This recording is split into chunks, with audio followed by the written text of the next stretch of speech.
देखिए, मैं जो कर सकता था मैंने किया। अगर पुलिस का डर ही होता, जो कि आप लोग मुझे अभी दिखा रहे हैं, तो मैं पुलिस को इन्फॉर्म ही नहीं करता। सुबह होती, कोई राहगीर देखता, हंगामा होता और बात आप तक पहुंच ही जाती। मैंने तो बस एक सिटीजन का फ़र्ज़ निभाया है। रसेल ने नकुल से आंखें मिलाने की नाकाम कोशिश करते हुए कहा। नकुल ने बात बिगड़ती देख संभालने की कोशिश की। शुक्रिया रसेल, तहकीकात अब शुरू होगी। तुम्हारी मदद की फिर ज़रूरत पड़ सकती है। बिना बताए शहर मत छोड़ना।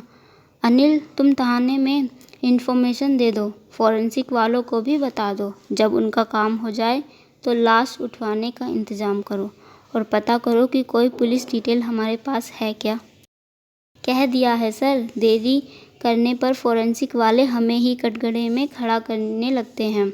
उनके आने तक तो हम जा भी नहीं सकते। वो पहुंचने ही वाले हैं। इससे पहले अनिल की अपनी बात पूरी कर पाता, फॉरेंसिक टीम वहां पहुंच गई। इलाके को घेर दिया गया और फॉरेंसिक टीम अपने काम में जुट गई। फॉरेंसिक के आते ही ज़रूरी जानकारी देकर अनिल और नकुल भी अपनी बाइक से चल पड़े। रास्ते में ही अनिल ने नकुल से पूछा, मेरी तो रात की ही ड्यूटी थी सर, आपने रात क्यों ख़राब की? इसलिए कि मुझे थोड़ा गिल्ट फील हो रहा था। अगर ये आदमी वही था जिसने देर शाम मुझे फ़ोन किया था तो मुझसे भूल हो गई। मैं वक्त पर नहीं पहुंच पाया। अरे सर, बेकार की बातों से दिल छोटा मत कीजिए। दिन में 13 लाश देखने का श्राप मिला है हम पुलिस वालों को। इतना इमोशनल होने लगे तो लग गए कोने। अच्छा अनिल, ये बताओ कातिल ने ये जगह क्यों चुनी? नकुल ने बात पटरी पर लाते हुए कहा। इसलिए कि अगर लाश का पता देर से लगे तब तक लाश गल चुकी हो और जब मिले तो यही भ्रम हो यह सेमेट्री का ही एक्सटेंशन है। जगह नहीं मिलने पर किसी ने यहाँ गाड़ दिया होगा, मगर उसकी चाल एक जानवर ने ख़राब कर दी। अनिल ने अपनी जोम में ही कह दिया, मगर नकुल उसकी बात से निश्चित नहीं दिखा। उसने फ़ौरन ही सवाल किया, इन्वेस्टिगेशन की किताब का पहला बेसिक क्या है अनिल? यही कि सबसे पहले लाश की पहचान हो, उसकी शिनाख्त हो।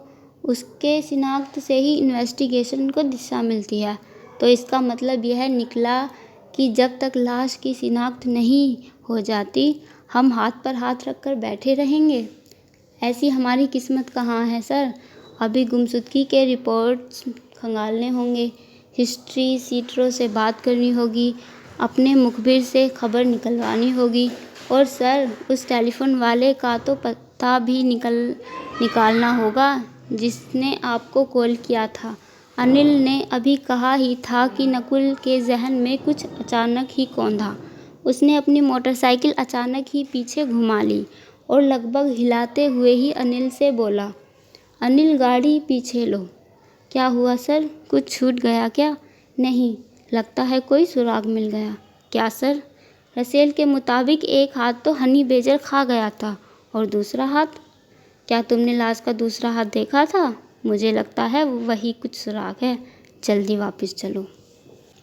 अनिल और नकुल की मोटरसाइकिल दोबारा कब्रिस्तान पहुंच गई।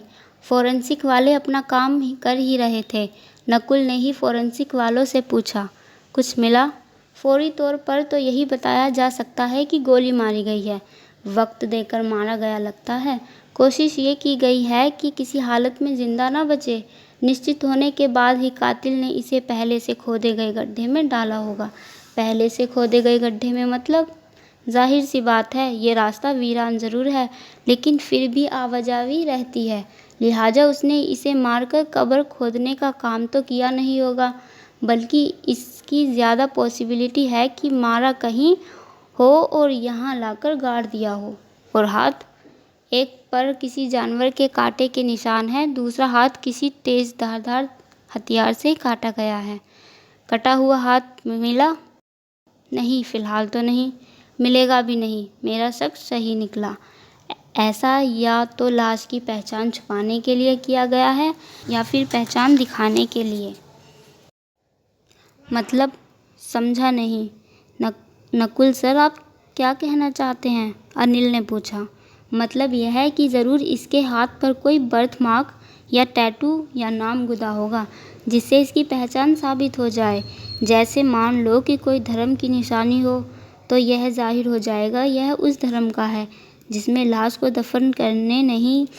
दफन नहीं करते। फिर कोई बर्थमार्क जिससे इसे किसी को दिखाकर साबित करना हो कि काम हो गया है। इसका मतलब यह भी निकला कि या तो किसी भाड़े के कातिल का काम हो या फिर किसी साइको का जिसका ऐसा शगल हो सकता है। और ये भी हो सकता है कि अभी नकुल और अनिल किसी नतीजे पर पहुंच पाते कि फोरेंसिक वाले बुजुर्ग ने टोक दिया। होल्ड योर हॉर्सेस, ऐसा लगता है आप तो बिना फोरेंसिक रिपोर्ट आप आए ही कातिल तक पहुंच जाएंगे। थोड़ा सब्र कर लीजिए, हमें भी सैलरी जस्टिफाई करनी होती है। ठीक है सर, आप अपना काम कीजिए। चलो अनिल। अनिल ने फोरेंसिक वालों को घूरकर देखा और फिर मोटरसाइकिल की ओर चल दिया। लगभग 15 मिनट की मुर्दा खामोशी में दोनों की गाड़ियों की आवाज़ ही उस वीरान रास्ते को काटती रही। और फिर अनिल पुलिस स्टेशन की तरफ और नकुल अपने घर की तरफ मुड़ गए। नकुल अब घर पहुंचते पहुंचते इतना थक चुका था कि उसमें अब और सोचने की हिम्मत नहीं बची थी। डॉक्टर ने उसे ऐसे ही दर्द को मैनेज करने के लिए मॉर्फिन प्रेस्क्राइब की थी। उसने एक गोली खाई और बिस्तर पर निढाल हो गया। लगभग 5 मिनट में ही मॉर्फिन उसके खून में मिलकर उसे दर्द से दूर दूसरी ही दुनिया में पहुंचा चुकी थी। वह सो गया था और अब सपनों की दुनिया में था। सपना जो वह पिछले 6 महीने से अक्सर देखा करता था। सपना जो उसकी ज़िंदगी का सबसे काली रात थी।